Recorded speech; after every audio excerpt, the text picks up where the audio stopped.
kali terakhir. Ini ketua, saya boleh DKM-nya Kang Ilham.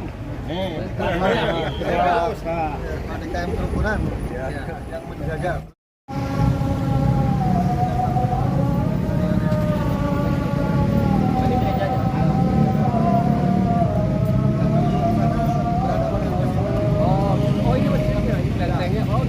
bisnis. Enggak kok, lu nggak ikut?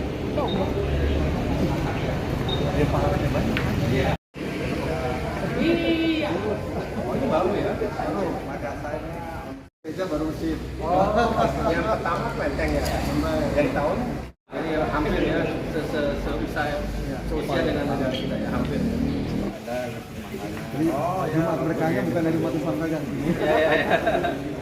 Coba semua Arab. Kalau yang pesan penerimanya Muslim. Ya. Tiap tahun. Protestan.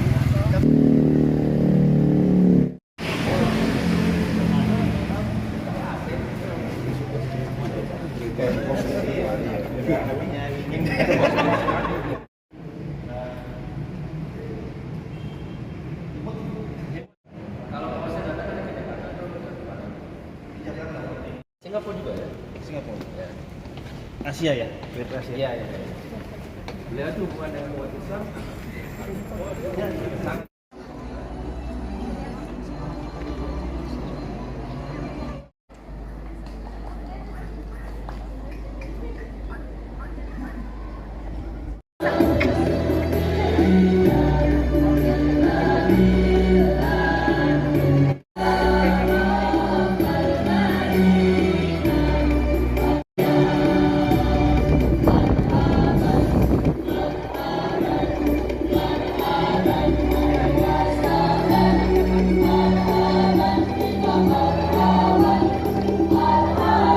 Kembali terucapkan selamat lebaran.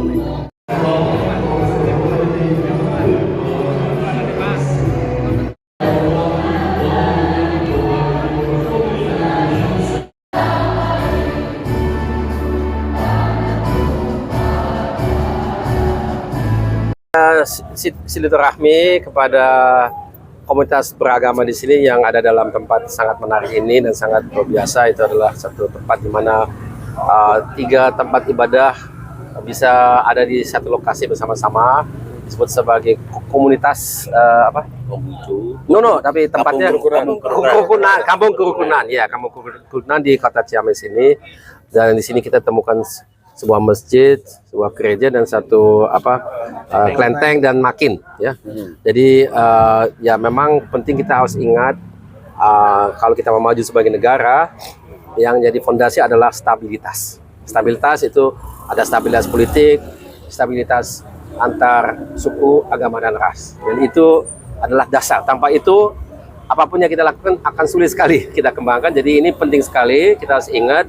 Dan ini adalah contoh ya bagaimana kita bisa melihat itu di negara kita tercinta, karena kita memang tentu sebagai negara Pancasila kita ketahui dan kita menyadari bahwasanya kita adalah bangsa yang sangat beragam, dan oleh karena itu kita harus justru mensyukuri keberagaman itu karena kita mampu hidup bersama dalam damai dan insya Allah kedepannya sejahtera juga.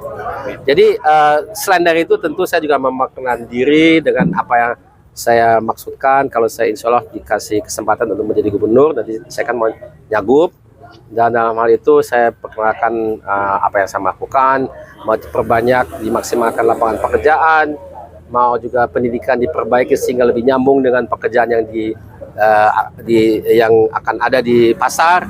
Dan yang ketiga tentu juga harus diperhatikan nasib daripada UMKM, karena UMKM kan banyak sekali, 90% dari warga kita yang bekerja di UMKM, dan itu harus diperhatikan. Kurang lebih begitu yang saya sampaikan, beberapa contoh terkait dengan itu, dan setelah itu diadakan diskusi. Dan sekarang sebentar lagi saya mau berkunjung melihat tempat-tempat yang tadi saya sebutkan itu, sehingga melihat dengan mata kepala sendiri contoh daripada Kampung Kerukunan ini yang menjadi manifestasi daripada stabilitas perdamaian antar umat beragama di Indonesia. Selain tempat sini, kemana aja tadi? Tadi sudah ke 2 pesantren dan 1 UKM gitu. Tapi saya kasih masukkan di 2 pesantren. Dan habis ini ke pesantren lagi. Ya. Untuk sendiri untuk pemilihan gubernur ada dari partai mana aja, Pak? Apa maaf? Yang mendukung apa untuk mendukung koalisi partai apa aja? Ya, saat ini kan diusung oleh Nasdem, kita sedang dalam finalisasi dengan partai kedua, yaitu kemungkinan besar PKS. Ya. Sejauh ini Dan di Jawa, apa? sejauh ini di Jawa Barat sudah mengunjungi kota kabupaten mana saja, Pak? Cukup banyak. Tapi ya saya udah ke Garut tentunya, Tasikmalaya, Sukabumi, Karawang, Bekasi, Bogor, Cibinong, Cirebon. Besok saya ke Cianjur, tentu Bandung, Manuraya, Cimahi, dan banyak sekali. Jadi tapi masih belum semuanya ya. Memang Jabar ini besar dan apa namanya, ada 27 kabupaten dan kota. Dan semuanya saya kenal. Saya tidak mungkin ketemu dengan semua warga, tidak mungkin. Tapi paling tidak mulai keliling kemana-mana dan bicara dengan banyak orang di akar rumput. Melihat potensi Priangan Timur sendiri seperti apa, Pak? Kalau seperti kita ketahui bersama, Priangan itu memang punya potensi di beberapa bidang, diantaranya di bidang pertanian tentunya tetap saja. Iklimnya kan sangat mendukung karena ya apa, untuk hortikultura misalnya, tapi juga untuk padi. Selain dari itu, kita jangan lupa sebagian Priangan Timur itu juga berpotensi untuk energi terbarukan. Seperti kita lihat misalnya di Kabupaten Garut ada PLTB atau itu panas bumi ya. PB panas bumi, dan itu cukup besar. Dan tentu yang juga harus kita perhatikan misalnya pariwisata ya. Memang alam di Priangan Timur itu sangat indah, baik di pedalaman atau di pegunungan, tapi juga di pesisir ya. Ada bagian misalnya di Pangandaran, pesisir selatan itu masih banyak potensi yang harus kita garap, harus kita maksimalkan dari segi pariwisata. Kira-kira kalau dijodohkan ini pilihan yang tepat untuk mendampingi siapa? Tidak berani saya mengadu ambil. Nanti keliru. Tapi sejauh ini udah mau Ada kandidat. arah ke situ. Sudah ada dong pembicaraan, tapi nanti diumumkan kalau sudah jadi. Kalau untuk ciri-cirinya, Apa? Ciri-cirinya apa? Yang penting harus cocok. Cocok, dan ya memang itu kan ditentukan oleh satu diskusi bersama gitu ya. Tapi tentu hak prerogatifnya adalah di partai yang pengusung juga. Jadi saya diusung oleh Nasdem. Dari kalau seandainya insya Allah jadi dengan PKS, mereka yang mengusung ya. Tapi mungkin mereka kasih pilihan 1, 2, atau 3 gitu ya. Nanti kita lihat yang mana. Tapi sejauh ini Nasdem mulai terbuka gitu dengan koalisi-koalisi lain selain Nasdem. Tentunya kita terbuka dengan yang lain juga dari Nasdem. Tapi kalau kita perbandingkan status pembicaraan Nasdem dengan partai lain, kalau dengan PKS sudah ada kesepakatan tertulis, kalau yang lain belum ada yang tertulis. Kesepakatan mungkin ada tapi hanya lisan. Ini kan beda itu ya. Komunikasi politik saja. Ya, komunikasi politik. Jadi bukannya eksklusif hanya dengan PKS atau yang lain tidak boleh, boleh saja. Tapi memang kalau kita perbandingkan ya memang beda gitu ya. Yang satu sudah tertulis, yang lain kita terbuka tapi bukan tertulis. Kapan rencananya akan diumumkan? Nah, mestinya pasti sebelum tanggal 27. Pendaftaran. Ya kan, kita juga tahu di dunia politik ini, dan saya masih relatif baru di dunia ini, tapi perubahan bisa cepat dan sangat mengejutkan ya. Jadi ya insya Allah tetap seperti saya katakan, tapi saya sendiri secara pribadi cukup positif ya terhadap itu. Untuk melihat Jawa Barat sendiri PR apa aja yang perlu di PR? Ya, saya fokus kepada sektor bidang ekonomi. Karena Jabar ini kalau kita lihat di media kan memang tekanan ekonomi itu besar sekali ya. Banyak orang yang PHK, banyak perusahaan yang tutup. Kita dibanjiri dengan import ilegal dan sebagainya.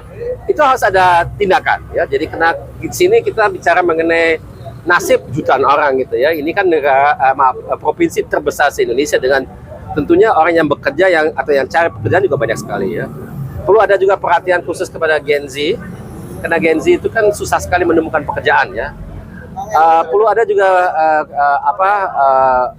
ada kekhawatiran banyak warga kalau kita seandainya mendorong industri, bagaimana dengan lingkungan hidup ya. Kita pernah ingat dulu Sungai Citarum itu pernah termasuk sungai yang tercemar se Indonesia atau bahkan sedunia gitu ya. Itu tidak boleh terulang lagi. Jadi banyaklah yang sebenarnya ditangani sekaligus, tapi saya kira dari pengalaman saya berinteraksi dengan warga, memang faktor ekonomi pekerjaan itu penting sekali untuk banyak orang ya. Kalau kita tidak punya nafkah hidup, bagaimana ke depannya kan? Itu penting menurut saya, penting sekali. Jelajahi cara baru mendapatkan informasi. Download Metro TV Extend sekarang.